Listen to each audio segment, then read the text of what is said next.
So we are now going to move on to our next session, which is the Young People's Mental Health Panel. And I'm going to hand over to Yulia and Hayley, who are with us here. Perhaps I can ask you to introduce yourselves and let us know what you're going to be doing in your session.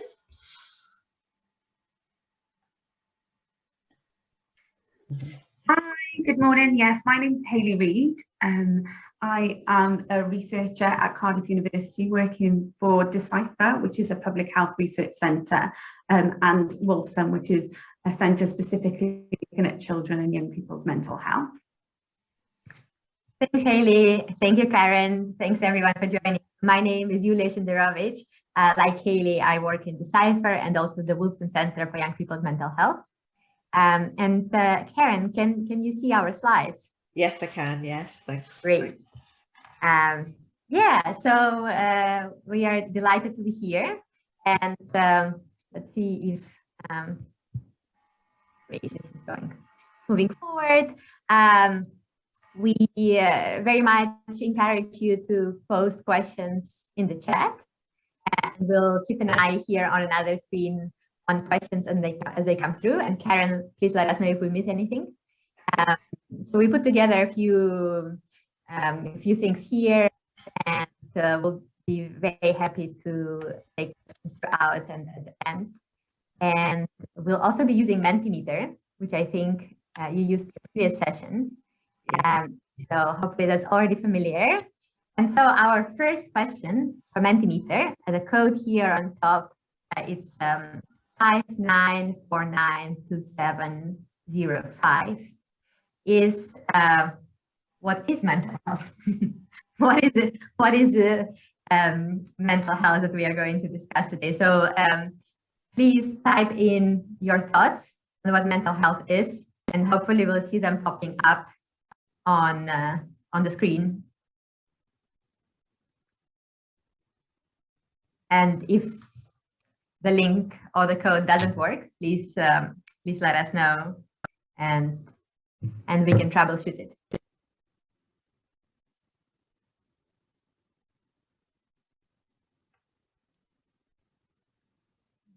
It's a pretty difficult question, actually, but let's see if anyone has thoughts to share. Oh, brain functionality, right? So cognition, that definitely is related to mental health.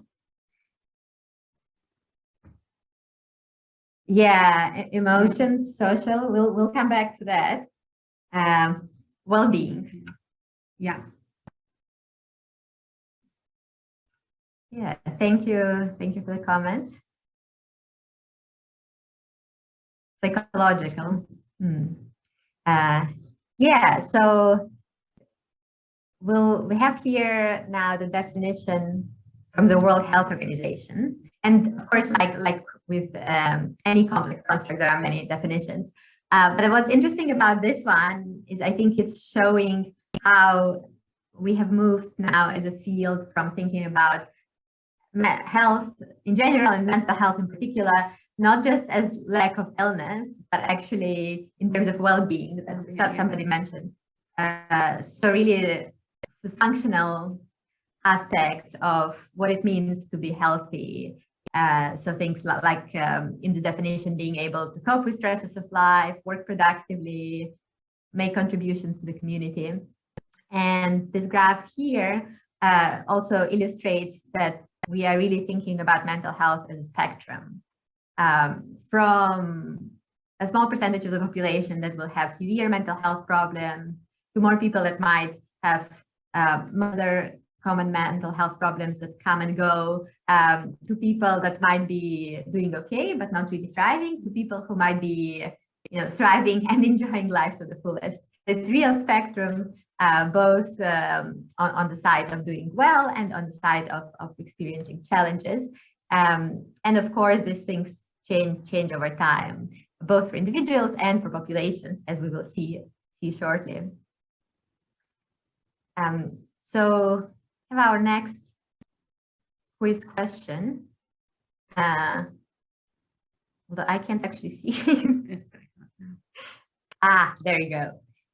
So the question is, what was the percentage of young people aged 11 to 12 in Wales experiencing mental health issues in 2019? And the options are 0.2%, 2%, 12%, 22%. It's pretty quick. Yeah, that's pretty quick. We have some votes in. Thank you. We didn't think it was going to be quite that quick. But yeah. So yeah, we have 3 votes for 22% and 1 vote for 12%, which is the answer. Although we should say it kind of all depends on how you count it. So I think some definitions would give some definitions of mental health issues would give higher or lower percentage. But this data actually comes from a survey conducted by our colleagues right here, since we're in the office today here in Decipher, called School Health Research Network.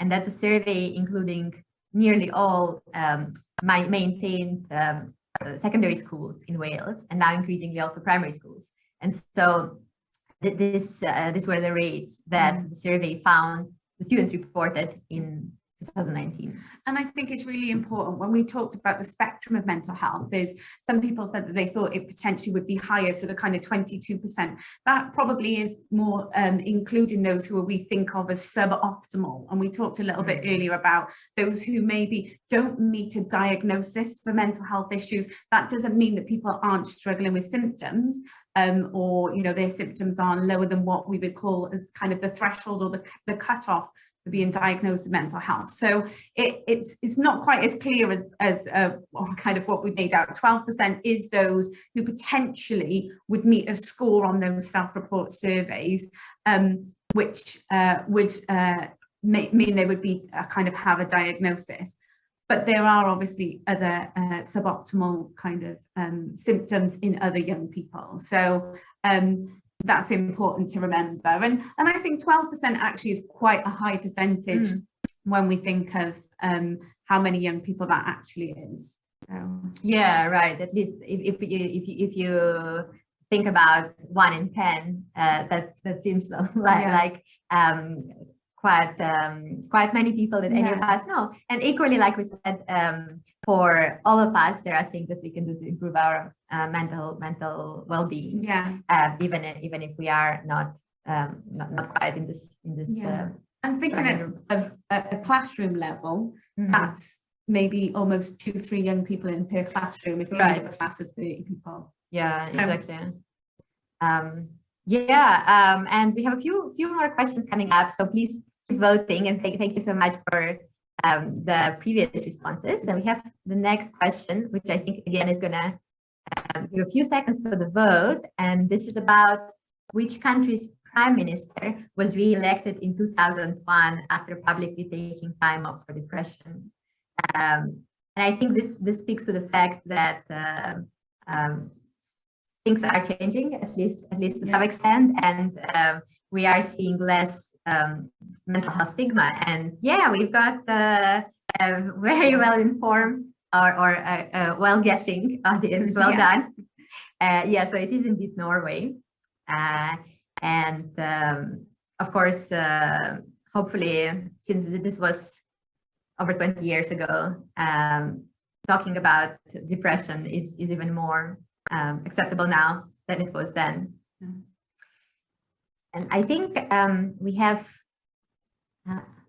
also had a question on COVID. I'm not sure if I've sailed through it, but let's see. And I think I've jumped to our next quiz question, which is about social media, a topic that gets a lot of coverage and lots of discussions about its potential effect on mental health. So it looks like we have a few votes already, so thank you. And the question was about the options, are about positive overall, no impact, or negative association of use of social media with mental well-being in people aged 11 to 16, again in Wales, based on that same data we mentioned. And we have our vote evenly split between positive and negative. So kind of averages out to no impact maybe. But it was actually a trick question from one of our colleagues who couldn't be here today. But this is an ongoing analysis, so you're getting a preview of something that's not been published yet. I think generally speaking, it's true that most questions you ask researchers, the answer will be it depends. Yeah, sorry about that. And this is the answer here, as it happens. And so what our colleagues found in this particular analysis is that young people who reported interacting with their friend groups, for instance, friends they have from school or other places online, reported greater social well-being than people who interacted less with their friends online.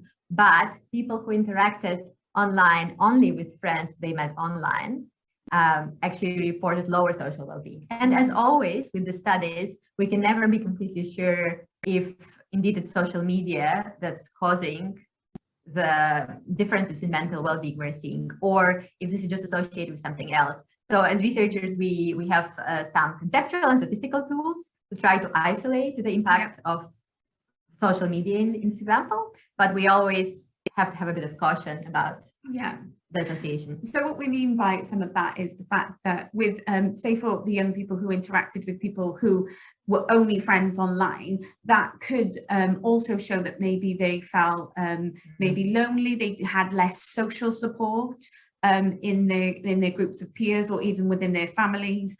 So those are the other things which maybe can kind of impact on that. And we would try and measure that to take that effect out of that, to make sure we were just looking at the social media. But we're always cautious on ensuring that we say we've tried to measure and take out as many things as we think would impact that relationship between social media and well-being. But we can't be 100%, there's not something else which is kind of impacting on that as well. But we thought that would be interesting to give an idea of some of the things which maybe impact young people's mental well-being, and social media being something which has become increasingly, particularly in the media, people have been talking about how social media has been affecting young people's health and well-being. But actually, when you look at some of this, it's not quite as easy a relationship as we first think. There is some dependencies on who they're interacting with on social media. Okay. So another media popular topic. This is the pandemic. So the survey we mentioned earlier has taken place just before the pandemic in 2019, and then again in 2021. So the next quiz question is about the trends in mental health problems in young people aged 10 to 11, comparing the cohort of young people who were 10, 11 in 2019, and then the cohort of 10 to 11-year-olds in 2021 in Wales again. And you'll see here we talk about emotional problems and behavioral problems. And these are kind of two categories of things that we often distinguish in mental health. So when we say emotional problems, we often mean things like what Hayley just mentioned, feeling lonely, feeling sad, often also called internalizing. So things that are kind of inside. And then the behavior problems, sometimes called externalizing. This is the outward behavior, like getting into arguments or breaking things. This is what we mean by behavior problems. So we have our votes in, thank you. And the winning response so far is increased emotional difficulties and increased behavior problems. And then the second most popular response is increased emotional difficulties and no change in behavior problems. And that, in fact, is what we found in the study. So the emotional difficulties, this feelings of sadness and similar issues, were reported more commonly in 2021 by young people than in 2019. But there was no change in behavior problems. And of course, that goes counter to a lot of the narrative we see in the media about young people breaking rules. So at least in this cohort, what we saw actually was increase in emotional problems, but same levels of behavior issues across both of the survey years. Yes. So I think that's a really important thing for us to think about in terms of there is at the moment quite a lot of people talking about mental health and talking about how they feel mental health has changed since COVID, because obviously it has affected all of us. But for us to truly understand how those effects have taken place, so, you know, what are the things which are increasing in terms of mental health problems? What are the things which maybe are staying the same? And is there anything increasing? So from our point of view, it's very interesting to understand, not just say that mental health problems are increasing, but understand what mental health problems are increasing if we want to put support in for young people. Right, and thinking about pathways. So for instance, this analysis also found that things like young people feeling connected to their teachers actually stayed very similar across the 2019 and 2021 surveys, which is really encouraging and might be one of the reasons why things are not as bad as they could be, because young people are still receiving a lot of connection and support from school, or many of them are. Right, I think this is our last quiz question for this initial section. Yeah. And it's about where do you think young people your age, or if you don't feel like a young person yourself, but I really think this quiz, young people in general, can go to get help with their mental health. And we already have some responses coming in. Thank you, teachers. And we just talked about that. That's a really big one. Friends and family. And counsellors, and so that may be, again, if in terms of counsellors, that may be those young people who maybe are kind of lower down in the spectrum in terms of having a more severe or having more symptoms in terms of mental health. So your doctor, your GP is definitely somebody in the first instance you can go to talk to. Online, and there are becoming more online sources, and we've got, at the end of this presentation, we have got some links to some resources in terms of if anybody did want to look at what's out there for support from organisations, and some of that is online. So that's interesting. And the one thing I think we were thinking about as well is there any kind of, we said friends and family, but, you know, older siblings and different people within family supporting, particularly currently in the pandemic, it feels like people have been isolated sometimes in their own household. So the mental health has been supported more, but there are other areas in terms of online phone numbers. And like I said, we've got some of them afterwards. It's just good to see that people have a range of ideas of who they can get support from. So just thinking about our roles and our jobs. So in terms of mental health, and we were talking earlier, like I said, about the spectrum of mental health, and we have those people who are right at the kind of end of the spectrum, who have quite severe mental health, who are those people who will need help and support through maybe therapy or other routes to support them. So we thought it'd be quite an interesting thing to think about what we do as researchers, because we're not counsellors, we're not people who would diagnose mental health, and we wouldn't prescribe drugs or anything like that. That's not our role. But what we are looking at here is what we call kind of the stream of health. And in terms of thinking about the people in the stream, in this kind of analogy, it's kind of those people are the people with the mental health problems. They're already in the stream of illness, in the stream of mental health problems, and there are people on the side trying to pull them out of that stream. And again, that would be like your counsellors and people who could offer therapy or even supply drugs for mental health issues. Yulia and I, in our work, is a little bit more what people call upstream. So the idea is, if we look at the bridge part of this, the idea is we're trying to stop people falling. So when we thought about that spectrum and we thought about good well-being, what we're trying to do is we're trying to target people at that area and make sure they don't get into the extreme end of mental health and having mental health problems and showing mental health problems when we ask them to report their symptoms. So we're trying to help and support them to not fall into that stream. And this is the kind of research that we do. So we're researchers who will put together what we call interventions. So these are just mental health programs which maybe focus on well-being, maybe focus a little bit more on kind of areas such as young people's problem solving. And this is the kind of work we do. So we not only kind of think about those interventions, but we actually research those interventions to see if they do make a difference, to see if they do stop people falling into the stream.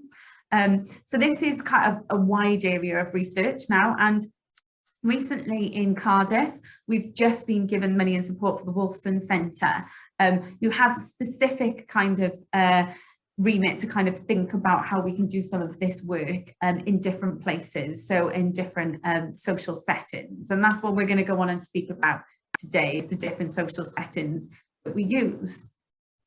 So one of the main areas where we do our research, and some of the research that I'm involved in, is school-based programs. So these, again, are programs which are trying to help and support young people to increase their well-being and to ensure they don't get into that point where they get to kind of suboptimal levels of mental health or even mental health problems. So one of the things we get asked quite a lot is, why schools? Why do we think the schools are a good place for us to do this work and do these kind of interventions? So we know that in schools, the majority of young people go to school and they spend a lot of time at school. Now, there are cases, obviously, of some young people who don't, and there would be other interventions which potentially could kind of focus on them. But the idea is we'd be able to access a lot of young people and do this work at what we call a universal level. So trying to kind of speak to all young people. Most young people, like I said, also spend a lot of their time in that school. It's not just the fact that they're at school, it's that quite a lot of young people's time in terms of a day is spent there. We also know that there's kind of this idea that there's a relationship between education and health outcomes. So when we think about education outcomes, we think about things such as attendance in school, but also attainment and health outcomes. So how well your health is. So we know that those who have better health do better educationally. So from a school point of view, it is worth them trying to focus on health, because it's likely that you have happier young people, they feel healthier and they feel happier in the school, they feel more connected to the school, then that means that the school's actual education attainments can go up. Now, previously, there has been this argument and what people have called the zero-sum game, which means if you spend more time focusing on health, that actually you spend less time focusing on education, which means that young people's education will go down. We now have quite a lot of data to show that that's not true, that actually focusing on health and making sure our young people are happy, healthy, and their well-being is good will only give positive results for education. So schools also have become places where they feel that these programs are important. Now, again, we've talked about the spectrum. There's different approaches we use. So for when we're thinking about well-being, so down the bottom end of the spectrum, we're thinking about universal programs. So programs we can put in place which all young people can be part of, which can help and maintain their well-being. And as Yulia was saying at the beginning, and maintain their functioning. So they're happy, they have agency, they feel connected to the school. We then have more targeted programs, which are those with particular risk factors. So they could be young people which we know are in a group where risks are higher for them to become mental health issues. Or we could kind of do something called indicated, which is where you kind of, you assess young people and ask them to kind of score their own health. And through that kind of screening, we can see who already has increased symptoms, but it's suboptimal. At the moment, we wouldn't diagnose them potentially with a mental health issue, but they are getting higher to that, closer to that diagnostic. So the universal, targeted and indicative kind of ways of thinking about these approaches, those are different ways we can use in schools, and we can actually use more than one at any one time. So one of the things I'm personally looking at is how we can potentially use a universal program which talks about and educates and supports young people on mental health, to kind of reduce the stigma in schools for accessing mental health care, so we can then speak to those who have higher levels of symptoms. So the idea is that if everybody accepts and understands what mental health is, it will be easier for young people to access help if they are at increased levels of symptoms. Now, our focuses are on reducing emotional problems such as anxiety and depression. So that's kind of programs specifically which go in and they try and teach young people some kind of skills, or they try and work with young people to try and make sure they kind of decrease in anxiety and depression scores. Now, lots of these are based on cognitive behavioural therapy kind of techniques. So the techniques you might have heard of when we think about young people who are having therapy, and we've kind of taken some of those and used them within classroom-based sessions for young people to be able to kind of work better with their emotions, understand mental health and their literacy. There's also other ways in which we do programs. So the other way of thinking about it is thinking about the school as a setting itself, in which you can change the school, which will change kind of mental health and well-being issues. So these are called health promotion programs. So these try to promote positive relationships between staff and students, because we know if there's a stronger, better relationship with staff, young people tend to have better mental health, better well-being, or kind of changing the school culture or ethos of the school. And I'm going to go on and talk about one of these programs in a second. But one thing is really interesting is there's kind of a bit of a debate, and I'd be interested to get your thoughts on who should deliver school-based intervention. So if someone's doing a program and delivering it to young people or helping to support change the school system, who do you think should deliver it? And we have put a couple of different suggestions in there. We do have an other category as well. So if you do think of somebody else you think should deliver it, then we can have a look at that. So youth and community workers.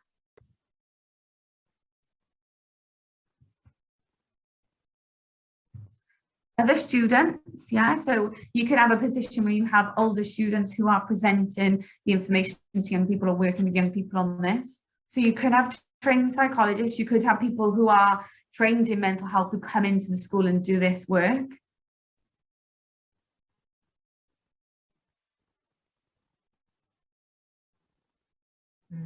Lay counsellors, so those who are specifically trained in the programme without a medical background. Oh, and school nurses. So we've got a real array of what people or who people think should help and support mental health in schools, and that's really interesting. One of the things I've kind of picked up on there is that for this question, nobody feels that teachers would be the best people, and that's a really interesting debate and something which we've talked about quite a lot in school-based programs. And I'm going to go on and talk about a programme now where some of that information in terms of who delivers has been really important. So this was called the cheeto trial, and the idea of this was done in India. There was 13,000 young people who were kind of recruited into this in 75 different schools. So the researchers went out, they tried to recruit schools. They got 75 different schools to say, yes, we'd be part of it. And the students who were aged 13 to 14 in those schools were part of this research, okay? They were given baseline surveys, and then they were followed up after 8 months. So after they'd taken part in the program, if they did, they were followed up. So just to let you know, this was like this was called a 3-arm trial. So 25 of the schools, so all the students in 25 of the schools were given the intervention, which tried to increase study and social skills, increase problem solving and supporting young people in that, increase access to health knowledge, and engage them in school decision making. So some of the things which happened in terms of those things. So engaging in school decision making, there was panels and committees developed up within the schools where young people could go to those panels committee, they could raise things in the schools which were affecting their health, or maybe even if they were educational. The idea of this is it was increasing young people's how connected they felt to the school, because they were part of that decision making in the school. And this is something which has been seen as kind of really important with young people. The problem solving skills, this was actually working with the person who was delivering it, if they were in that kind of arm, to kind of help young people to think about how they problem solve. So if they come up against a problem, and this has been something which is thought to be really important, giving young people the skills to be able to help and support and deal with that problem on their own. So it could be that they initially went to the people delivering it. They said about the problem and they worked through the problem with them in a series of steps, but they actually taught the young people how they could then use those steps if they come up against another problem in the future. So it wasn't just about dealing with the problem here and now, it was about developing up those skills to be able to deal with other problems you come up against in life. So 25 of the schools, that was all delivered by teachers in the school. So they were given the authority to be able to run the school level councils, to help with the problem solving skills, to increase access to health knowledge. In 25 of the other schools, this was done by a lay counsellor. So this was just people who were recruited, recruitments were sent out and they weren't trained or they didn't have a medical background. However, they were trained in a specific programme, okay? And then 25 of the schools are what we call control schools. So this were schools who had no intervention at all. And this may seem like, why would we be interested in having control schools, so where there's no intervention? Now, one of the things which is really important about having control is to make sure that we are ensuring that we're collecting data which is kind of accurate. And the one way we can do that is, if we think about the COVID pandemic, if we'd collected data only from teachers and lay counsellors and the COVID pandemic happened, potentially we could have seen that the programme didn't make any difference. However, we don't know what the impact of COVID on that would have been. But if we have a control school, we're able to see, okay, well, this would have been the impact on these schools if it had not been, if COVID did not happen, if the intervention wasn't there. So it's really important for us to also have controls in any of the work we do, just to ensure we can make sure that we can analyse the data and understand what would have happened in a usual kind of like just every day-to-day without the intervention.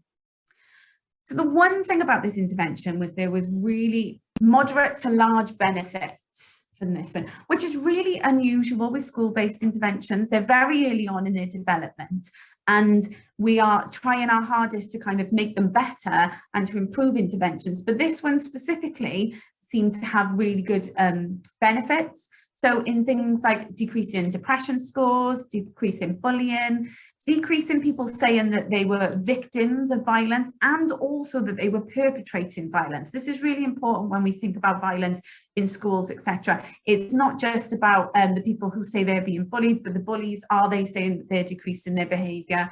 Attitudes towards gender equality were better and sexual health knowledge increased. However, and this is a really important point, which is I was trying to talk a bit at the beginning about who delivers. These benefits were only found when it was delivered by a lay counsellor, not by a teacher. So from our point of view as researchers, so we would be part of these kind of interventions where we research these things. And from our point of view, it's really important for us to know that. If we were then going to try and implement that program elsewhere outside of research, we would really need to, you know, be thinking about, okay, well, the lay counsellor is the really important thing in this intervention, which makes it work and its benefits. Okay, so thank you very much kind of engaging in that, because I think it's quite interesting that nobody said teachers.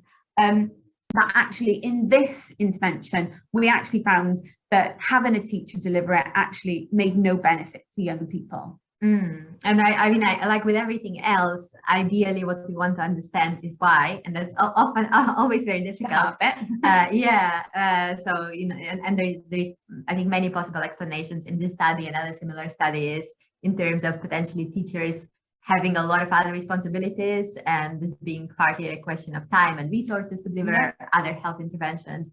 It can be about the relationship between teachers and students. So often there might be an existing relationship, maybe sometimes a more didactic relationship where the teacher is teaching and the students are listening. And so that doesn't always work for these health interventions, which are more participatory and aim to empower young people to also really have a voice.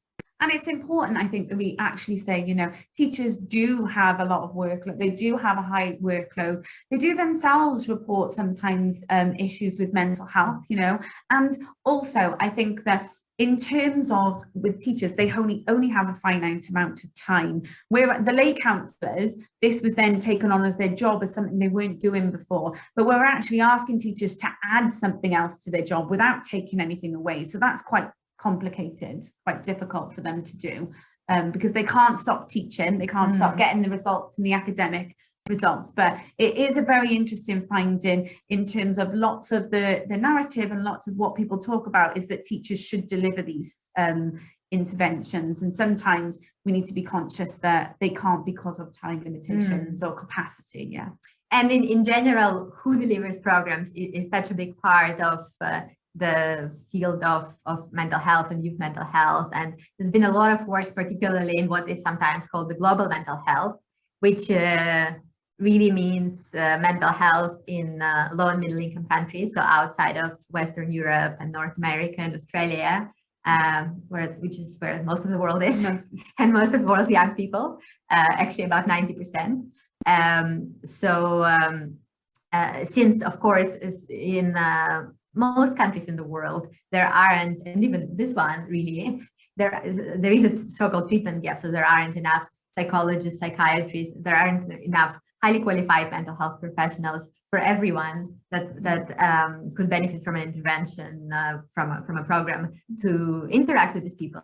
So there's a lot of work on lay counselors or peers or some of these other potential delivery agents that we saw earlier. We're going to talk now a little bit about family-based programs. And similarly, family-based programs has been the case that traditionally over the last 4 or 5 decades, as they have been researched since 1960s or so, they were often delivered by clinical psychologists and psychiatrists, and increasingly now they are also delivered by lay counselors or other health staff who are not mental health professionals, to make them more accessible, to enable us to reach more people with these programs. And another similarity with family-based programs and school-based programs is that they often actually target a range of outcomes. And this is because it's about changing family dynamics, changing these relationships, which we then expect can improve youth well-being, but can also affect, similarly to school-based programs, levels of violence, but in this case, violence and aggression within the family, which can then, of course, in turn affect mental health as well. And improve also well-being for caregivers and parents. And that, of course, is a very important benefit in itself, but also may have positive impacts then in turn on youth mental health. So what are these parenting and family-based programs?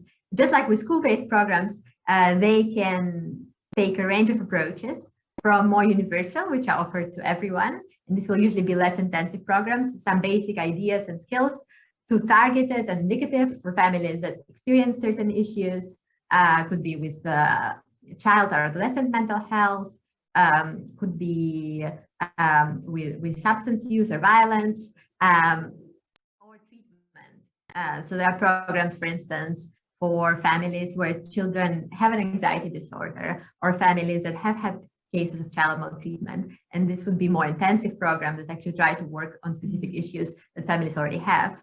But this, of course, as always, is a minority of families. And really, the way these programs work is that they're usually group-based, partly because of again, being able to reach more people, but partly also because the idea of these programs is that you also learn from other families and other caregivers. And you usually come together. Again, it's as Hayley said, taking ideas from what you might, for instance, observe in individual therapy, but adjusting them to different intervention modes. So it's about changing cognitions, like with the cognitive behavioral approach, changing behaviors. And most parenting programs are based on what we call social learning theory, which really just means that the people delivering the program and then the caregivers model the behavior they want to see. So rather than saying, it's actually about doing what you want to see others do. So one basic element, for instance, programs often include is praise. So you say thank you for the behavior that you like, you say well done, and then you hope to see more of the behavior.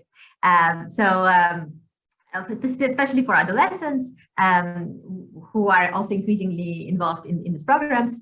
A big component is also about communication. So trying to strengthen communication between caregivers and adolescents, because many families find this challenging as children reach adolescence to keep the communication channels flowing. And then we know actually that this communication is important for various other things, mental health, but also sexual and reproductive health and substance use. Yeah. So it's what we call a protective factor. So having a positive family relationship, being able to communicate between parents and caregivers and children is a protective factor for a lot of other health outcomes. And we also had, I think, our last question for this session probably on the parenting programs, and it's about participation. So one of the challenges, historically, these programs have worked mostly with families with younger children. Yeah. And often it would actually be just the caregivers or parents who attend the program. But more recently, we have also been working on approaches to expand these types of programs for families with adolescents. And then adolescents also participate in the program, just like their parents or caregivers, and they're part of the intervention. But sometimes people are reluctant to participate, and this can be because they are busy, they have other demands on their time, but also because not everyone is comfortable attending a program with their parents and their adolescents. So the question we have for you, whether you're a young person or a caregiver or anything in between, is what would make you interested to participate in a program like this, in a family-based program with your parents or your adolescents, if you have them. So generalize this in the way that makes sense for you, and let us know what you think are ways of making these programs appealing to families. If you have any advice. Both of us work and have worked on similar programs here in Wales and in South Africa, Tanzania. This is an approach that has been implemented for a range of different outcomes, and increasingly also in low and middle income countries. The activities, that's a really interesting one. That's actually something that I think hasn't been done that much in research literature, but it's something that I've heard from a number of practitioners, like having fun days out as a way of engaging people, not something terribly serious, but something engaging. Opinions being valued as those of my parents. Yes, that's such a good one. And actually, one of the things that many of these interventions do to help with that is that we have separate sessions, like parallel sessions, for adults and adolescents, so that at least initially, these are kept as parallel streams, similar content, but just two separate rooms, two separate groups, so that people can feel more comfortable expressing their opinions. Interestingly, this is also an approach that's often used in respect to gender. If you have male and female caregivers, both in mental health programs, also programs that work, for instance, with family violence, like intimate partner violence, to encourage people to attend and to make the conversation more open is to have this separate interactions. An environment that's not so awkward. Yes, older teens are not treated like children. That's really good. Really, and I mean, really important. One of the things I think that's well, obviously lots of these programs are designed by people like us who were teens a long time ago, but also many of our services, for practical reasons, include a wide range of ages. So often we say adolescents, and this, it's almost a span of a decade, depending on the definition of adolescence you use, which is getting ever wider.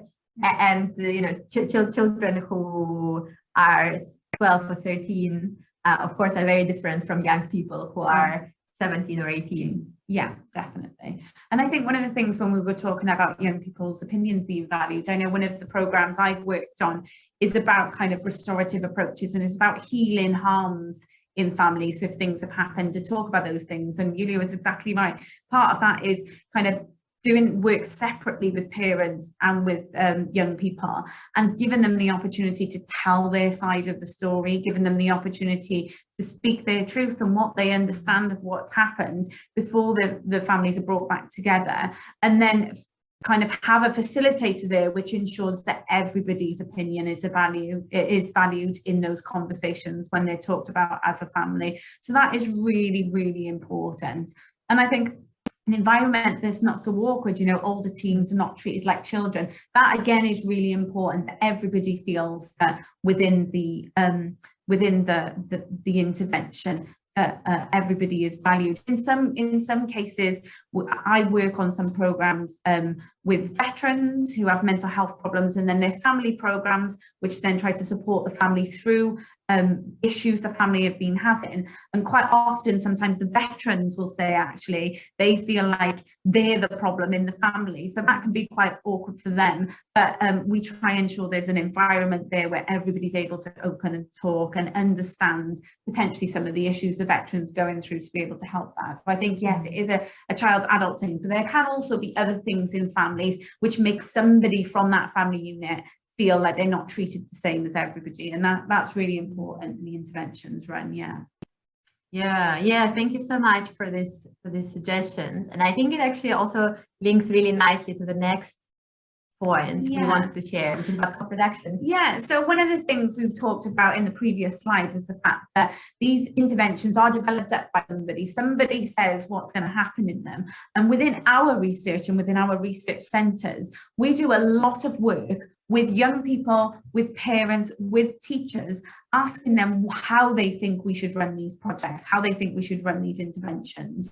And down from the kind of asking them about what should be part of those, should it be about problem solving, should it be about, but also about what activities sometimes we would run, so maybe family activity days, etc. So one of the things which we do a lot of work with is called co-production, so developing up these interventions with members of the public and with people who are able to give ideas, because members of the public's ideas are just good as our ideas on what should be in these programs. So we're really interested in this.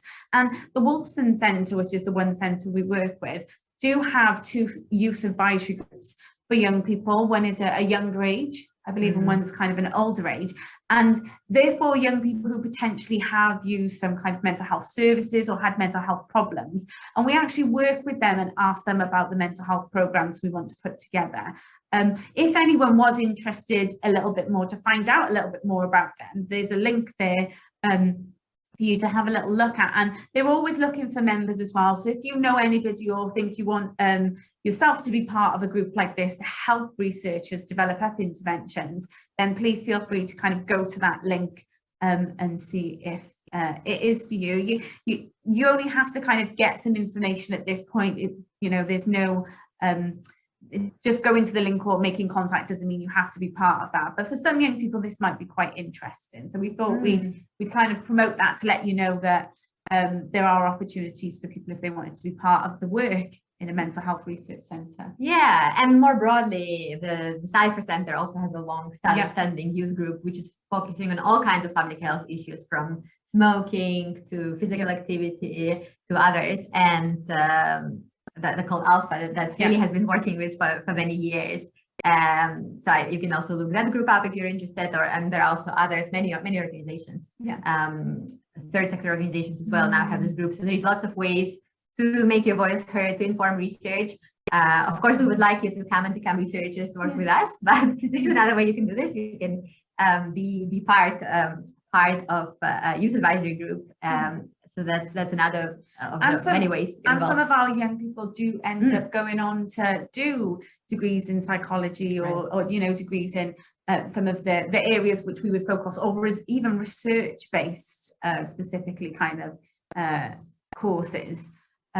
So for some young people, it is actually quite a good way to understand research and understand mental health research a little bit more before they decide what they want to do from a career point of view. So I think this is a slide where we wanted to share a few mental health resources. That's usually what we do when we talk about mental health. So we wanted to select Childline and Mind, which are two places that have both online resources and phone lines. I think Childline also has an online chat. I think Mind doesn't, but one can call them. If there is anything that you wanted to discuss after the session today, or anyone that you come across as you're thinking about mental health that you think would benefit from talking to someone, these are two organizations, and of course there are many others that offer opportunities for help, but also just to learn more about what all of these things are. So I suppose we've got kind of a couple of minutes left. We haven't had any questions currently, but happy to take any questions people want to ask about mental health research, about our roles and jobs, if that's what you're interested in.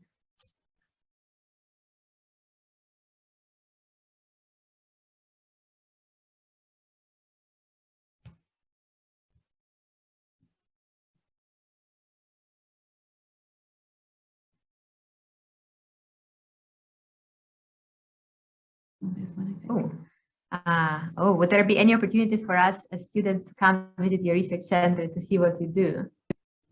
That would be interesting. Yeah, possibly, but I mean, of course, we haven't been doing a lot of things live because of COVID. But I think the best thing to do would be to discuss this by email. Because there might be some. I think a lot of the stuff we do in the office is probably not that interesting, because we actually, because we're out in schools and we do work in schools, etc. That would potentially be kind of a more interesting thing. But we could definitely, if people wanted to email us, I don't think we've got our email address on there. No, maybe I can. Want to email us, we could see if we could help support maybe some work with some researchers. So you can come and kind of have a look at what we do. I think, okay, I think I answered this question. There we go. We have had young people come in before who've done a work experience, for example. So that could be a possibility in terms of coming in. We'd probably ask you a few questions about what are the kind of things you think you're interested in, so we could potentially make sure that you're involved with the right people. So Yulia and I do mental health research. There are other people who work on physical activity interventions, eating behaviour, eating interventions, and just other kind of public health topics. Some of our researchers focus on substance use, and that could be from kind of smoking all the way up to kind of, you know, illegal drugs, alcohol. So yeah, it would be kind of interesting in terms of knowing if you wanted to come and do some work with us, what areas specifically you'd be interested in. And let me just kind of put my email address in there as well. That's We can just send that. Yeah, I think so.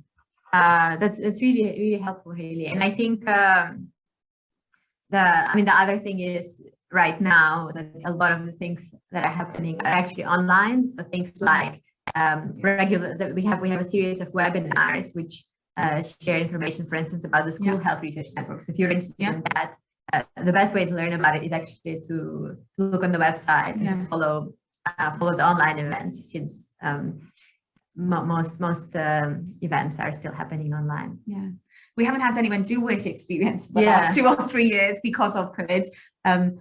But if you get in contact with us and we know a little bit more about what you're specifically interested in, we might be able to direct you to other things which are going on as well in the centre. Yeah, definitely. Yeah, thanks for the question. And please do get in touch. See if we have any other questions.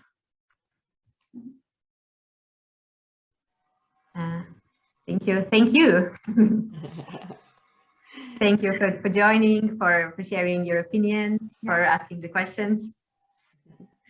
Yeah, I'd just like to add my thanks as well to you both. That was a really excellent session and very informative, and I'm sure it will have been of interest to our attendees. And of course, we are recording these sessions, so everybody who's registered for the event will receive the recording after the event as well. So you know, and I'll ask them if they have any questions or queries for you. Anybody can email me at any point and I can just forward those on to you. So thanks again for your input. It was really appreciated, and hopefully it was of use to you as well. So Yes, thank you. thanks both. Thank you very much. Okay, so thanks to our attendees who've joined today, and I hope you've enjoyed the last 2 hours and certainly got something from it. Just a reminder that tomorrow's sessions, we start at 9 tomorrow, slightly earlier start.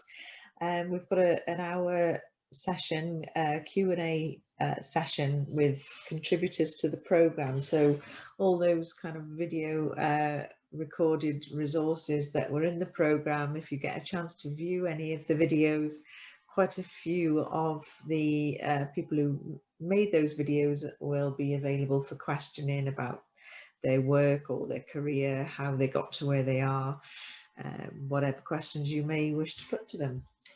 Following that, then there'll be a 45-minute session on superbugs with 2 of our researchers who've developed a new superbugs website. So they've got an interactive session to share with you some of the aspects of the web page. And after a short break, then we'll be finishing with an Ask the Panel session with medical and research students and admissions staff. So all those kind of questions that you want to ask about life as a student or studying at Cardiff or doing sort of PhD studies, we'll have a full panel there to answer all your questions. And just a quick reminder as well before we go that we've got a quiz in the programme. The link is on the back page of your programme. So if you get a chance to fill out the quiz, that'll be fantastic. We'll be announcing winners of that tomorrow. We've got vouchers for first, second and third places of £40, £30 and £20 Amazon vouchers. So it's really well worth having a go if you do get a chance to complete that before 10 o'clock tomorrow. So just wanted to say thanks again. Hope you've enjoyed, and we look forward to seeing you tomorrow. Thank you. Bye.